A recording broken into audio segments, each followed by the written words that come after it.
இன்றைய முக்கிய செய்திகள். 10% கூடுதல் வரி விதிக்கப்படும் என்ற ட்ரம்பின் அறிவிப்புக்கு பதிலடி. அமெரிக்க பொருட்களுக்கு கூடுதல் வரி விதிக்க ஐரோப்பிய நாடுகள் முடிவு. நீதித்துறை மறுசீரமைப்பு குறித்த வழக்கை தள்ளுபடி செய்தது உச்ச நீதிமன்றம். யாரையும் அனுமதிக்க மாட்டோம் என தலைமை நீதிபதி திட்டவட்டம். சென்னை அருகே மாமல்லன் நீர்த்தேக்கத்திற்கு அடிக்கல் நாட்டினார் ஸ்டாலின். 13 லட்சம் மக்களுக்கு குடிநீர் வழங்க முடியும் என அறிவிப்பு. கரூரில் தண்ணீர் பாட்டில்களை வீசிய போது கூட்ட நெரிசல் தெரியவில்லையா? நடிகர் விஜயிடம் சிபிஐ அதிகாரிகள் 2ஆம் நாளாக சரமாரி கேள்வி.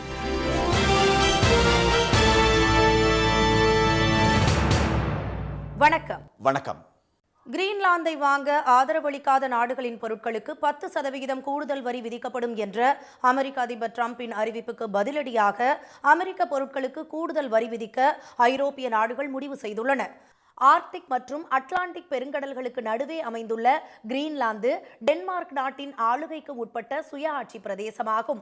உலகின் மிகப்பெரிய இந்த தீவை ரஷ்யா மற்றும் சீனா ஆகியவை கைப்பற்றக்கூடும் என்று அச்சம் தெரிவித்துள்ள ட்ரம்ப், இது அமெரிக்காவின் பாதுகாப்புக்கு அச்சுறுத்தலாக இருக்கும் என்று கூறியுள்ளார். எனவே கிரீன்லாந்தை அமெரிக்காவுக்கு விற்பனை செய்ய வேண்டும் என்று அவர் வலியுறுத்தி வருகிறார். இதற்கு டென்மார்க் மற்றும் கிரீன்லாந்து தலைவர்கள் எதிர்ப்பு தெரிவித்துள்ளனர். மேலும் ட்ரம்பின் அச்சுறுத்தல் ஒரு நாட்டின் இறையாண்மைக்கு விடுக்கப்பட்ட சவால் என்று ஐரோப்பிய நாடுகள் கண்டனம் தெரிவித்துள்ளன. இதனால் அதிர்ச்சி அடைந்த ட்ரம்ப், கிரீன்லாந்தை வாங்கும் தனது திட்டத்திற்கு ஒத்துழைக்காததால் அமெரிக்காவில் இறக்குமதியாகும் Sweden, Denmark, France, Germany, Netherlands, Finland மற்றும் இங்கிலாந்து, நார்வே உள்ளிட்ட ஐரோப்பிய நாடுகளின் பொருட்களுக்கு 10% கூடுதல் வரி விதிக்கப்படும் என்றும் இந்த வரி அடுத்த மாதம் 1ஆம் தேதி அமலுக்கு வர உள்ளதாகவும் அறிவித்துள்ளார். மேலும் இந்த வரி ஜூன் 1ஆம் தேதி முதல் 25% உயர்த்தப்படும் என்று அவர் எச்சரித்துள்ளார். ஆனால் வரி அச்சுறுத்தல் டிரான்ஸ் அட்லாண்டிக் பகுதிகளின் உறவை பாதிக்கும் என்று ஐரோப்பிய கூட்டமைப்பு நாடுகள் எச்சரித்துள்ளன. டென்மார்க் மற்றும் கிரீன்லாந்துடன் ஒன்றாக நிற்போம், இந்த விவகாரத்தில் பதிலும் ஒன்றாக இருக்கும் என்றும் ஐரோப்பிய நாடுகள் கூட்டறிக்கை வெளியிட்டுள்ளன. ஐரோப்பிய நாடுகளுக்கு வரியை அதிகரித்ததன் மூலம் ட்ரம்ப் மிகப்பெரிய தவறை செய்வதாக இத்தாலி பிரதமர் ஜியார்ஜியோ மிலானி தெரிவித்துள்ளார். இதையடுத்து பெல்ஜியம் தலைநகர் பிரசல்ஸ் நகரில் ஐரோப்பிய ஒன்றியத்தின் பிரதிநிதிகள் கூடி ட்ரம்பின் கூடுதல் வரி அச்சுறுத்தல் குறித்து ஆலோசனை நடத்தினர். இதில் ட்ரம்பின் வரிக்கு பதிலடியாக அமெரிக்காவிலிருந்து ஐரோப்பாவில் இறக்குமதியாகும் $107.71 பில்லியன் மதிப்புள்ள, அதாவது இந்திய மதிப்பில் சுமார் 10 லட்சம் கோடி ரூபாய் மதிப்புள்ள பொருட்களுக்கு கூடுதல் வரி விதிக்க முடிவு செய்துள்ளதாக தகவல்கள் வெளியாகியுள்ளன. இதனிடையே அமெரிக்காவில் இறக்குமதியாகும் இந்திய பொருட்களுக்கு 50% வரி விதித்துள்ள ட்ரம்பின் நடவடிக்கைக்கு பதிலடியாக அந்நாட்டிலிருந்து இறக்குமதியாகும் பருப்பு வகைகளுக்கு 30% வரியை இந்தியா விதித்துள்ளது. இதனால் அமெரிக்க உற்பத்தியாளர்களுக்கு பாதிப்பு ஏற்படுவதாக கூறியுள்ள அந்நாட்டு எம்பிக்கள் வரியை குறைக்க இந்தியாவிடம் வலியுறுத்துமாறு ட்ரம்பிடம் கேட்டுக்கொண்டுள்ளனர். நீதித்துறை மறுசீரமைப்பு குறித்து வழக்கு தொடுக்க வரும் எவரையும் நீதிமன்ற வளாகத்திற்குள்ளேயே அனுமதிக்க மாட்டோம் என உச்ச நீதிமன்ற தலைமை நீதிபதி எச்சரித்துள்ளார். நீதித்துறை மறுசீரமைப்பு தொடர்பாக உச்ச நீதிமன்றத்தில் தாக்கல் செய்யப்பட்ட பொதுநல மனுவில் நீதித்துறை மறுசீரமைப்பை கண்காணிக்க குழு அமைக்க வேண்டும் என்று தெரிவிக்கப்பட்டுள்ளது. மேலும் நாடு முழுவதும் உள்ள அனைத்து நீதிமன்றங்களும் வழக்குகளை 12 மாதங்களுக்குள் முடிக்க கால வரம்பு நிர்ணயிக்க வேண்டும் என்றும் அதற்கு ஏற்றாற்போல் நீதிமன்றங்களின் எண்ணிக்கையை அதிகரிக்க வேண்டும் என்றும் மனுவில் கோரப்பட்டுள்ளது. உச்ச நீதிமன்ற தலைமை நீதிபதி திரு சூரியகாந்த் தலைமையிலான அமர்வு முன்பு இந்த வழக்கு இன்று விசாரணைக்கு வந்தபோது நீதித்துறை மறுசீரமைப்பு குறித்து பேச வருபவர்கள் யாராக இருந்தாலும் நீதிமன்ற வளாகத்திற்குள்ளேயே அனுமதிக்க மாட்டோம் என்று தலைமை நீதிபதி எச்சரித்தார். தொலைக்காட்சிகளுக்கு பேட்டி கொடுத்து தங்களை விளம்பரப்படுத்திக் கொள்வதற்காகவே தாக்கல் செய்யப்பட்ட மனு இது என தலைமை நீதிபதி கண்டனம் தெரிவித்தார். அனைத்து வழக்குகளிலும் 12 மாதங்களுக்குள் தீர்ப்பு வழங்க வேண்டும் என்றால் அப்படிப்பட்ட நீதிமன்றங்கள் எத்தனை தேவைப்படுகின்றன என அவர் கேள்வி எழுப்பினார். கூடுதல் நீதிமன்றங்களை உருவாக்குங்கள் என்றால் எங்கிருந்து அவை வரும் என தலைமை நீதிபதி வினவினார். நீதித்துறையை மறுசீரமைக்க வேண்டும் என்றும் குறிப்பிட்ட சில வகையான வழக்குகளில் புலன் விசாரணை வேண்டும் என்றும் மனுதாரர் கோரியிருப்பது ஒன்றுக்கொன்று முரணானது என நீதிபதிகள் தெரிவித்தனர். நீதித்துறையில் மாற்றத்தை ஏற்படுத்த மனுதாரர் விரும்பினால் அது குறித்த பரிந்துரைகளை கடிதமாக தம்மிடம் வழங்க வேண்டும் என்றும் வழக்கு தொடரக்கூடாது என்றும் அறிவுறுத்திய தலைமை நீதிபதி கடும் கண்டனத்துடன் மனுவை தள்ளுபடி செய்தார். சென்னை அருகே புதிதாக அமைய உள்ள மாமல்லன் நீர்த்தேக்கம் மூலம் 13 லட்சம் மக்களுக்கு குடிநீர் வழங்க முடியும் என முதலமைச்சர் திரு மு.க. ஸ்டாலின் தெரிவித்துள்ளார். மாமல்லபுரம் அருகே நெம்மேலியில் உள்ள 343 கோடி ரூபாய் செலவில் 5161 ஏக்கர் பரப்பளவில் 1.6 டிஎம்சி வெள்ள நீரை சேமிக்கும் வகையில் நீர்த்தேக்கம் அமைக்கப்படுகிறது. பக்கிங்ஹாம் கால்வாயின் உப வடிநிலத்தில் அமைக்கப்படும் இந்த புதிய நீர்த்தேக்கத்திற்கு மாமல்லன் என்று பெயரிடப்பட்டுள்ளது. நீர்த்தேக்கம் அமைப்பதற்கான பணிகள் இன்று அடிக்கல் நாட்டிய திரு ஸ்டாலின், திமுக ஆட்சியில் அணைகளே கட்டப்படவில்லை என அவதூறு பரப்பப்படுவதாகவும் அது உண்மையில்லை என்றும் தெரிவித்த முதலமைச்சர் 43 அணைகள் கட்டப்பட்டிருப்பதாக கூறி அதன் விவரங்களை பட்டியலிட்டார். நம்முடைய கழக ஆட்சியில் அணைகளை கட்டலன்னு ஒரு பெரிய பொய்ய சொல்லுவாங்க. ஆனால் உண்மை நிலை என்ன? 1967ஆம் ஆண்டு திராவிட முன்னேற்ற கழகம் ஆட்சிக்கு வந்ததிலிருந்து 2011 வரை நம்முடைய தமிழ்நாட்டில் 43 அணைகள் கட்டப்பட்டிருக்கு. உப்பாறு, சிற்றாறு 1, சிற்றாறு 2, பெருவாரிப்பள்ளம், தாமிரபரணி, கருமேனியாறு, நம்பியாறு இணைப்பு திட்டத்தை சாத்தியமாக்கிய திமுக அரசு 69 ஏரிகளிலிருந்து வரும் உபரி நீரை சேமித்து இந்த மாமல்லன் நீர்த்தேக்கத்தை அமைப்பதாகவும் திரு ஸ்டாலின் கூறினார். 34 கிலோமீட்டர் நீள கரையுடன் அமைக்கப்படவுள்ள மாமல்லன் நீர்த்தேக்கம் மூலம் 13 லட்சம் மக்களுக்கு குடிநீர் வழங்க முடியும் என்றும் அவர் தெரிவித்தார். ஏரியை சுற்றி வசிக்கும் மக்களுக்கு இதில் மீன்பிடிக்க உரிமம் வழங்கப்படும் என்ற திரு ஸ்டாலின், சென்னையின் புதிய அடையாளங்களாக உருவெடுத்துள்ள சோழிங்கநல்லூர், மேடவாக்கம், பள்ளிக்கரணை உள்ளிட்ட பகுதிகளுக்கு குடிநீர் வழங்கவே இந்த நீர்த்தேக்கம் என்றும் கூறினார். நிதி மேலாண்மை போல் நீர் மேலாண்மையும் அவசியம் என்பதை உணர்ந்து அரசு செயல்படுவதாகவும் அவர் தெரிவித்தார். திமுக ஆட்சிக்கு வந்த பின் கடந்த 5 ஆண்டுகளாக மேட்டூர் அணை முழுவதுமாக நிரம்பி வருவதாக சுட்டிக்காட்டிய திரு ஸ்டாலின், காவிரி படுகை பகுதிகளில் 459 கோடி ரூபாய் மதிப்பில் தூர்வாரும் பணிகள் நடைபெற்றிருப்பதாகவும் இதனால் கடைமடை வரை உள்ள விவசாயிகள் பயனடைந்திருப்பதாகவும் கூறினார். கரூர் கூட்டத்தில் தண்ணீர் பாட்டில்களை வீசிய போது கூட்ட நெரிசல் தெரியவில்லையா என தாவேக தலைவர் திரு விஜயிடம் சிபிஐ அதிகாரிகள் கிடுக்கிப்பிடி கேள்வி எழுப்பியுள்ளனர். கரூர் வேலுச்சாமிபுரத்தில் கடந்த செப்டம்பர் 27ஆம் தேதி தாவேகா நடத்திய பிரச்சார கூட்ட நெரிசலில் சிக்கி 41 பேர் உயிரிழந்தனர். இந்த வழக்கை சிபிஐ விசாரித்து வரும் நிலையில் கடந்த 12ஆம் தேதி டெல்லியில் உள்ள சிபிஐ அலுவலகத்தில் ஆஜரான திரு விஜயிடம் 7 மணி நேரம் விசாரணை நடைபெற்றது. 2வது முறையாக இன்று ஆஜராவதற்காக நேற்றே தனி விமானத்தில் திரு விஜய் டெல்லிக்கு சென்றார். நட்சத்திர விடுதியில் தங்கியிருந்த அவர் டெல்லி சிபிஐ அலுவலகத்தில் இன்று ஆஜராகினார். அப்போது அவரிடம் அதிகாரிகள் சரமாரியாக கேள்விகளை எழுப்பினர். பிரச்சார கூட்டத்திற்கு தாமதமாக வந்தது ஏன்? கூட்ட நெரிசல் ஏற்பட்ட பின்னரும் பிரச்சாரம் செய்தது ஏன்? தண்ணீர் பாட்டில்களை வீசிய போது கூட்ட நெரிசல் தெரியவில்லையா என்று சரமாரியாக கேள்விகள் கேட்கப்பட்டன. அவ்வளவு நெரிசலிலும் வாகனத்தை முன்னே செலுத்தியது ஏன் என்றும், அளவுக்கு அதிகமாக கூட்டம் வந்ததை நிர்வாகிகள் கவனிக்கவில்லையா என்றும் சிபிஐ தரப்பில் கேள்விகள் கேட்கப்பட்டன. தமிழ்நாடு காவல்துறை சார்பில் தாக்கல் செய்யப்பட்ட சிசிடிவி காட்சிகளில் கூட்ட நெரிசல் குறித்து காவல்துறையினர் எச்சரிப்பதும், அதை கண்டுகொள்ளாமல் திரு விஜயின் பிரச்சார வாகனம் முன்னேறி செல்வதும் உள்ளது. கூட்டத்திற்கு 7 மணி நேரம் தாமதமாக வந்தது ஏன் என்றும், நெரிசலை பார்த்தவுடன் வாகனத்தை நிறுத்தியிருந்தால் விபத்தை தவிர்த்திருக்கலாம் என்றும் சிபிஐ தரப்பில் தெரிவிக்கப்பட்டுள்ளது. பெரும்பாலான கேள்விகளுக்கு திரு விஜய் ஓரிரு வரிகளில் பதில் அளித்ததாகவும் சில கேள்விகளுக்கு அவகாசம் கேட்டதாகவும் கூறப்படுகிறது. இதனால் திரு விஜயிடம் சிபிஐ விசாரணை மேலும் தொடரும் என்று தகவல்கள் வெளியாகியுள்ளன. இந்த வழக்கில் அடுத்த மாதம் சிபிஐ குற்றப்பத்திரிகை தாக்கல் செய்யலாம் என்றும், இதில் திரு விஜயின் பெயர் இடம்பெறக்கூடும் என்றும் செய்திகள் தெரிவிக்கின்றன. பொங்கல் விடுமுறை முடிந்து சொந்த ஊர்களில் இருந்து சென்னை நோக்கி படையெடுத்த மக்களால் திருச்சி சென்னை சாலையில் 2வது நாளாக போக்குவரத்து நெரிசல் ஏற்பட்டது. இந்த ஆண்டு பொங்கல் பண்டிகையை முன்னிட்டு 14ஆம் தேதியில் இருந்து 18ஆம் தேதி வரை 5 நாட்கள் விடுமுறை விடப்பட்டிருந்தது. தை திருநாளை கொண்டாட சொந்த ஊர் சென்றவர்கள் நேற்று காலை முதலே சென்னைக்கு புறப்பட்டு வரத் தொடங்கினர். இந்நிலையில் பேருந்துகள் மற்றும் சொந்த வாகனங்களில் 2வது நாளாக ஏராளமானோர் சென்னை திரும்பியதால் திருச்சி சென்னை தேசிய நெடுஞ்சாலையில் போக்குவரத்து ஸ்தம்பித்தது. சுமார் 4 கிலோமீட்டர் தூரத்திற்கு வாகனங்கள் அணிவகுத்து நின்றதால் கடும் போக்குவரத்து நெரிசல் ஏற்பட்டது.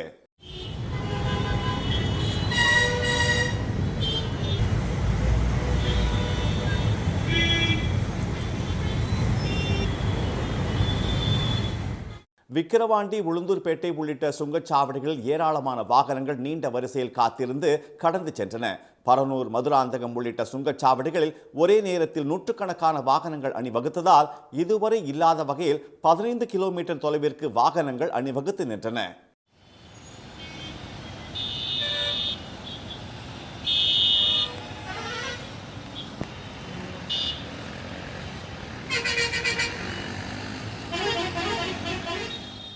சென்னை ஜிஎஸ்டி சாலையில் கிளாம்பாக்கம், வண்டலூர், பெருங்களத்தூர், தாம்பரம், குரோம்பேட்டை பகுதிகளிலும் கடும் போக்குவரத்து நெரிசல் ஏற்பட்டது. பொங்கல் திருவிழா முடிந்து கடந்த 2 நாட்களில் மட்டும் 1,50,000 வாகனங்கள் தென் மாவட்டங்களில் இருந்து விழுப்புரம், விக்கிரவாண்டி சுங்கச்சாவடியை கடந்து சென்னைக்குள் நுழைந்துள்ளன.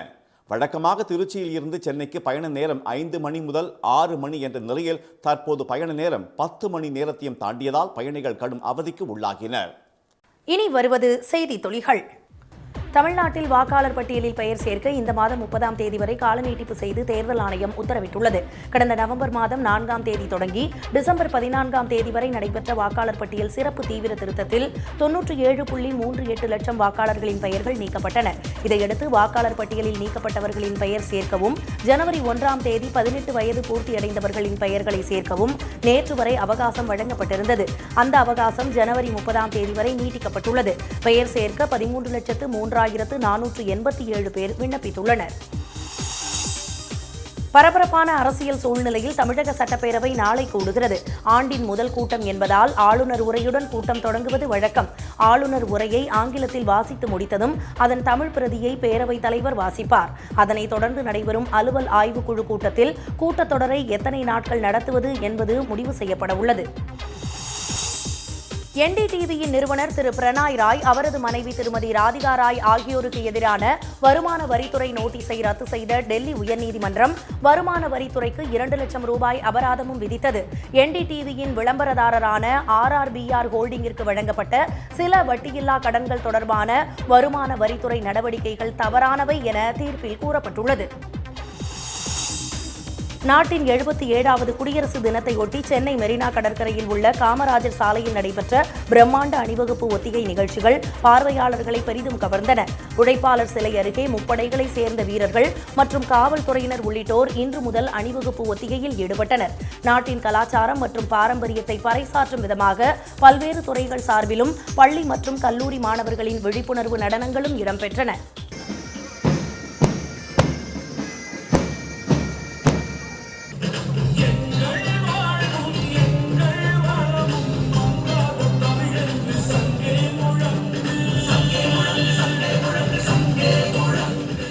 குடியரசு தினத்தையொட்டி வரும் 21 மற்றும் 23ஆம் தேதிகளில் மேலும் 2 ஒத்திகை நிகழ்ச்சிகள் நடைபெற உள்ளதால் அன்றைய தினம் மெரினா சாலையில் போக்குவரத்து மாற்றம் செய்யப்பட்டுள்ளது. கோபி அருகே ஆண்டவர்மலை பகுதியில் குடும்ப தகராறில் துப்பாக்கியால் சுட்ட ஈரோடு மேற்கு மாவட்ட அதிமுக மாணவர் அணி இணைச் செயலாளர் கோபிநாத் கைது செய்யப்பட்டுள்ளார். மதுப்பழக்கம் உள்ள அவர் போதையில் நேற்று மனைவியிடம் தகராறு செய்ததை தட்டி கேட்ட மாமனார் மற்றும் மைத்துனரை மிரட்டும் வகையில் இரட்டை குழல் துப்பாக்கியால் வானத்தை நோக்கி சுட்டுள்ளார். இது தொடர்பான வழக்கில் கோபிநாத்தை கைது செய்த போலீசார் துப்பாக்கியை பறிமுதல் செய்துள்ளனர். அரியலூர் மாவட்ட மக்களின் நீண்ட நாள் கோரிக்கையை ஏற்று அந்த மாவட்டத்தில் ஒருங்கிணைந்த நீதிமன்றம் அமைக்க அரசாணை வெளியிடப்பட்டதை வரவேற்று பட்டாசு வெடித்தும் இனிப்புகள் வழங்கியும் வழக்கறிஞர்கள் கொண்டாடினர். 2007ஆம் ஆண்டு அப்போதைய முதலமைச்சர் கலைஞரால் உருவாக்கப்பட்ட அரியலூர் மாவட்டத்திற்கு ஒருங்கிணைந்த நீதிமன்றம் இல்லாதது குறித்து அந்த மாவட்ட மக்கள் மற்றும் அமைச்சர் திரு சிவசங்கர் முதலமைச்சர் திரு மு.க. ஸ்டாலினிடம் கோரிக்கை விடுத்தனர். இதை ஏற்று விரைவில் ஒருங்கிணைந்த நீதிமன்றம் அமைக்கப்படும் என்று அவர் உறுதியளித்தார். அதன்படி அரியலூர் அருகே அமீனாபாத் கிராமத்தில் ஒருங்கிணைந்த நீதிமன்றம் அமைக்க 101 கோடியே 50 லட்சம் ரூபாய் நிதி ஒதுக்கி அரசாணை வெளியிடப்பட்டது. திமுக துணை பொதுச் செயலாளரும் எம்பியுமான திருமதி கனிமொழி தலைமையிலான தேர்தல் அறிக்கை தயாரிப்பு குழு கிருஷ்ணகிரி, தருமபுரி மாவட்டங்களைச் சேர்ந்த விவசாய, வணிக சங்கங்கள், தொழில் முனைவோரிடம் கருத்து கேட்பு கூட்டம் நடத்தியது.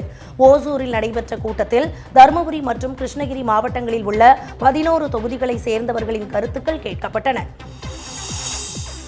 மத்திய அமைச்சரும் தமிழ்நாடு சட்டப்பேரவை தேர்தலுக்கான பாஜக பொறுப்பாளருமான திரு பியூஷ் கோயல் 3 நாள் பயணமாக நாளை மறுதினம் சென்னைக்கு வருகிறார். சட்டப்பேரவை தேர்தலுக்கான அறிவிப்பு ஓரிரு மாதங்களில் வெளியாகும் என எதிர்பார்க்கப்படும் நிலையில் திரு பியூஷ் கோயல் முன்னிலையில் வரும் 22ஆம் தேதி அதிமுக பாஜக இடையே தேர்தல் கூட்டணி ஒப்பந்தம் கையெழுத்தாகி 23ஆம் தேதி நடைபெறும் பொதுக்கூட்டத்தில் முக்கிய அறிவிப்பு வெளியாக உள்ளதாக தகவல்கள் வெளியாகியுள்ளன.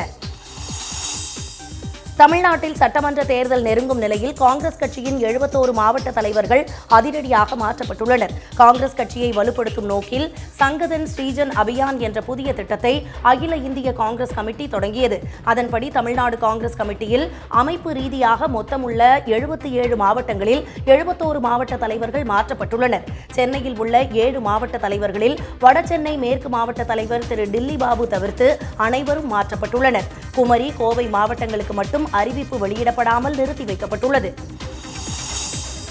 2003ஆம் ஆண்டில் பழைய ஓய்வூதிய திட்டத்தை ரத்து செய்து அரசு ஊழியர்களின் எதிர்காலத்தையே நிர்மூலமாக்கிய அதிமுக இப்போது ஏன் நீலி கண்ணீர் வடிக்கிறது என பள்ளிக் கல்வித்துறை அமைச்சர் திரு அன்பில் மகேஷ் பொய்யாமொழி கேள்வி எழுப்பியுள்ளார்.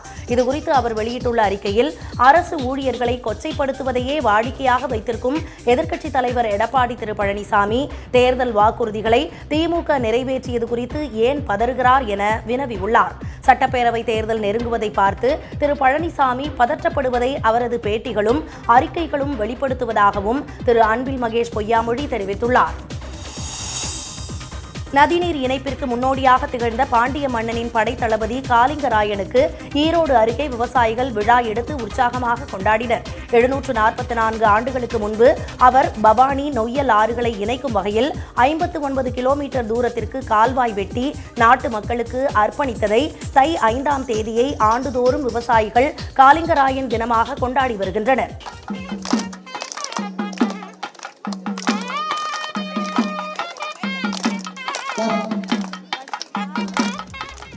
காலிங்கராயன் தினவிழாவை முன்னிட்டு தமிழ்நாடு அரசு சார்பில் ஈரோடு மாவட்ட ஆட்சியர் கந்தசாமி, நாடாளுமன்ற சட்டமன்ற உறுப்பினர்கள், கொங்கு நாட்டு மக்கள் தேசிய கட்சி பொதுச் செயலாளர் ஈஸ்வரன் மற்றும் காலிங்கராயரின் வாரிசுதாரர்கள் அவரது சிலைக்கு மாலை அணிவித்து மரியாதை செலுத்தினர். தமிழ்நாடு, புதுச்சேரி, காரைக்கால் பகுதிகளிலிருந்து வடகிழக்கு பருவமழை முழுவதுமாக விலகியதாக வானிலை ஆய்வு மையம் அதிகாரப்பூர்வமாக தெரிவித்துள்ளது. தென்னிந்தியாவில் கடந்த அக்டோபர் மாதம் 16ஆம் தேதி வடகிழக்கு பருவமழை தொடங்கிய நிலையில் இன்று முழுமையாக விடைபெற்றதாக தெரிவிக்கப்பட்டுள்ளது. இதன் காரணமாக இன்று முதல் வரும் 21ஆம் தேதி வரை வறண்ட வானிலை நிலவக்கூடும் என்றும் அதிகாலை வேளையில் ஓரிரு இடங்களில் லேசான பனிமூட்டம் காணப்படும் என்று வானிலை மையம் கூறியுள்ளது. கொடைக்கானலில் வனத்துறை அமைந்துள்ள டிஜிட்டல் பண பரிவர்த்தனை சோதனை சாவடியால் சுற்றுலா பயணிகள் நேற்று 5 மணி நேரம் காத்திருக்க நேரிட்டது. இதனால் மீண்டும் பழைய கட்டண முறையை அமல்படுத்துமாறு கொடைக்கானல் டிராவல் உரிமையாளர்கள் மற்றும் ஆம்னி பஸ் ஆபரேட்டர்கள் சங்கம் சார்பாக மாவட்ட வன அலுவலரிடம் கோரிக்கை மனு அளிக்கப்பட்டுள்ளது. இந்த மனு மீது 2 நாட்களில் நடவடிக்கை எடுக்காவிட்டால் கொடைக்கானலில் உள்ள அனைத்து சங்கங்களையும் ஒன்று திரட்டி போராட்டம் நடத்தப்போவதாக அவர்கள் எச்சரித்துள்ளனர். இன்றைய வர்த்தக முடிவில் மும்பை பங்குச்சந்தை குறியீட்டு எண் சென்செக்ஸ் 324 புள்ளிகள் குறைந்து 83,246 புள்ளிகளாக இருந்தது. தேசிய பங்குச்சந்தை குறியீட்டு எண் நிஃப்டி 109 புள்ளிகள் சரிந்து 25,586 புள்ளிகளாக நிறைவடைந்தது. சென்னையில் இன்று ஆபரண தங்கத்தின் விலை சவரனுக்கு 1,360 ரூபாய் உயர்ந்து ஒரு சவரன் 1,07,600 ரூபாயாகவும் ஒரு கிராம் 13,450 ரூபாயாகவும் உள்ளது. வெள்ளி விலை கிராமுக்கு 8 ரூபாய் உயர்ந்து ஒரு கிராம் 318 ரூபாயாக உள்ளது. மீண்டும் இன்றைய முக்கிய செய்திகள். கிரீன்லாந்தை வாங்க ஆதரவளிக்காத நாடுகளின் பொருட்களுக்கு 10% கூடுதல் வரி விதிக்கப்படும் என்ற அமெரிக்க அதிபர் டிரம்பின் அறிவிப்புக்கு பதிலடியாக அமெரிக்க பொருட்களுக்கு கூடுதல் வரி விதிக்க ஐரோப்பிய நாடுகள் முடிவு செய்துள்ளன. நீதித்துறை மறுசீரமைப்பு குறித்து வழக்கு தொடுக்க வரும் எவரையும் நீதிமன்ற வளாகத்திற்குள்ளேயே அனுமதிக்க மாட்டோம் என உச்சநீதிமன்ற தலைமை நீதிபதி எச்சரித்துள்ளார். கரூர் கூட்டத்தில் தண்ணீர் பாட்டில்களை வீசிய போது கூட்ட நெரிசல் தெரியவில்லையா என தவேக தலைவர் விஜயிடம் சிபிஐ அதிகாரிகள் கிடுக்குப்பிடி கேள்வி எழுப்பியுள்ளனர். இத்துடன் இந்த செய்திகள் நிறைவடைந்தன. மீண்டும் சன் டிவியில் செய்திகள் காலை 7:30 மணிக்கு. செய்திகளை உடனுக்குடன் தெரிந்து கொள்ள QR கோடை ஸ்கேன் செய்து சன் நியூஸ் வாட்ஸ்அப் சேனலில் இணைந்திருங்கள். வணக்கம். வணக்கம்.